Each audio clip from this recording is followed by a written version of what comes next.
So yeah, Caitlin Clark is going to be an all-star. And if you guys have not seen the media, what the media are doing, I'm just sitting there like, why do they think this is going to be any different? Why do they think this was going to be any different? Because most of the media who are voting for Caitlin for the all-star team. Why? For a number. There's a reason rival fans are absolutely losing their minds right now, and believe it or not, it has nothing to do with their teams taking losses on the court, no. This meltdown is all about Caitlin Clark strolling into the WNBA All-Star game like she already owns the league, like the spotlight was built just for her. It's the way she made it look easy, the way the votes rolled in like a tidal wave, and the way the media practically handed her the golden ticket without hesitation. The moment it became official, the floodgates opened, and now the haters are spiraling faster than an ice cream cone melting under the scorching Phoenix sun. The debate lit up instantly. Was it her undeniable skill? Was it the hype machine pushing her to the front of every headline? Or was it just pure, uncontrollable chaos magic that propelled her to center stage? No one can seem to agree. And that's what makes this entire situation explode with even more intensity. Rival fanbases are scrambling, social media is on fire, and the loudest voices are suddenly doing everything they can to discredit her, to poke holes in her success, to paint her as nothing more than a product of media obsession. Meanwhile, her supporters are doubling down, celebrating every vote, every stat, every headline, and throwing gasoline on the fire with every clap back. This is not just a sports debate anymore, it's a full-blown cultural moment. The drama is spilling into every corner of the conversation. It's messy, it's chaotic, it's personal. It's starting to feel like one of those group chats with exes where no one's over anything. Everyone's got receipts, and every new message just makes the situation worse. The lines are drawn, the tempers are flaring, and the meltdown is only getting louder, so buckle up, because we're diving headfirst into this wildfire, and the ride is about to get even wilder. Hey, Caitlin Clark, the only WNBA player receiving over 500,000 fan votes for the WNBA All-Star Game. Aaliyah Boston, Kelsey Mitchell, Lexi Hull, the Fever 4, sitting in the top 10 when it comes to WNBA fan voting for the All-Star Game. Every chance the Indiana Fever fans, every chance Caitlin Clark fans, every time they have a chance to show up. Caitlin Clark is officially an all-star. Go ahead, cue the confetti, fire up the Instagram edits, roll out the celebratory graphics, and get ready for what might be the most entertaining part of all. The complete and total meltdown happening in real time across rival fan bases. And not just any meltdown, this is the kind of unhinged, keyboard-breaking, middle-of-the-night spiral that makes you realize some people have made it their life's mission to convince the world that Caitlin Clark somehow hasn't earned her spot. Apparently, their entire universe depends on clinging to their personal, self-invented definition of what earned really means. As if there's some secret gatekeeping manual out there that only they are allowed to write, because nothing screams "I'm totally not mad" like hammering out tweets in all caps at 2 o'clock in the morning, drenched in frustration while watching their own team barely cling to a 14-21 record. The irony is almost poetic. They'll swear it's not jealousy, they'll insist it's about integrity. They'll pretend it's about the purity of competition, but deep down,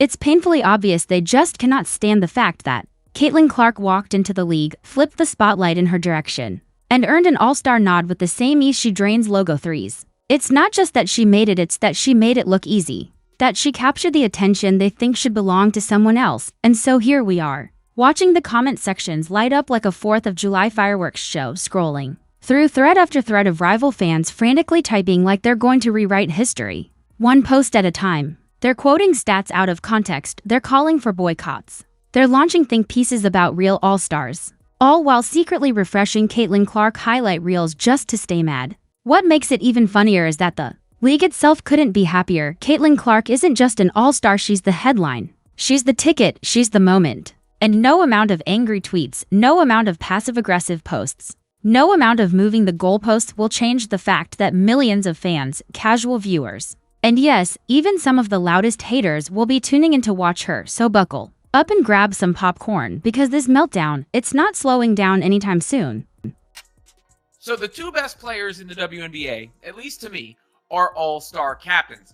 That being Caitlin Clark and Nafisa Collier. Of course, Clark, Indiana Fever superstar. Collier, star of the Lynx, who is having an MVP season. Clark has had a little bit of an up and down season for her, relatively speaking, because she's been in and out of the lineup. Collier did miss a few games with a back issue as well. And of course, Clark had the shooting slump before she went out with the latest injury. Don't know how much that was related or is related, but Clark's impact on the floor is apparent when you see her there and when you see her off, and her numbers are still awesome. Not to mention, she's by far the most popular player in the league, and this is decided by fan voting, and it makes you feel good about what the exhibition can be in. Let's not act like this caught anyone by surprise. We all saw this coming the moment Caitlin Clark set foot in the league. She didn't just arrive with talent, she showed up with gravity, the kind of pull that shifts the entire landscape, the kind of presence that changes everything around her from day one. She brought orbit-shifting energy. Ratings didn't just rise, they skyrocketed.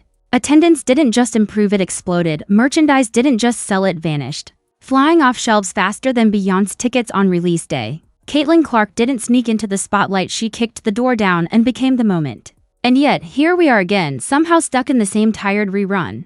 Watching the latest episode of The Haters, a never-ending saga, it's the same predictable storyline where the player doing the impossible, the one putting up numbers, leading highlight reels, and dragging an entire franchise into relevance, is still being slapped with the label overrated by the loudest corners of rival fan bases. It's like clockwork. No matter what she does, no matter how many eyes she brings to the sport, no matter how much growth she sparks in the league, there are always going to be people who twist themselves into knots trying to tear her down. The funniest part? Many of these critics come from teams that would trade their entire starting five without blinking, just to have a fraction of the buzz, a hint of the spotlight, or a single spike in jersey sales like Caitlin Clark generates on a random Tuesday night. Their teams are struggling for relevance while she's out here rewriting the script for what it means to impact a league, but instead of acknowledging that, instead of giving credit where it's obviously due, they hide behind tired arguments, recycled hot takes, and the classic defense mechanism of pretending not to care while very clearly caring a lot. Let's be real, this was inevitable. The gravity she brought was always going to attract not just fans, but critics, doubters, and people so deep in denial they can't see past their own team's losing record. Caitlin Clark isn't just playing in the WNBA, she's shifting it. And whether you love her or love to hate her, you're watching. Everyone is. Well, it's pretty clear. There are two key WNBA players that are on a different level than the rest of the WNBA. And when it comes to Caitlin Clark, she's even another step up from the person that finished second. But look, it'd be irresponsible of me not to mention Nafisa Collier in all this because, well, she got over 1.1 million votes herself. If Caitlin Clark isn't an all-star, then honestly, who is? Seriously. What more does someone have to do these days to earn that title? Should she be out here spinning plates on a unicycle while casually draining logo threes with her offhand? Should she be solving climate change during halftime just to get the nod? Because if putting up 16.3 points, 6.2 assists, and 5 rebounds per game as a rookie while constantly being the #1 target for every defense in the league doesn't scream all-star, then maybe we need to throw out the entire definition and start over. At that point, we might as well cancel the whole all-star game, pack it up, and replace it with something completely random like a cornhole tournament featuring backup mascots as the main event, because clearly, if Caitlin's numbers, impact, and the constant pressure she plays under aren't enough, then we've completely lost track of what this is supposed to be about. She's not just filling stat sheets, she's carrying her team, driving the league's momentum, and showing up in the biggest moments with the whole world watching. If that's not all-star material, then maybe we need to stop pretending the criteria make any sense at all.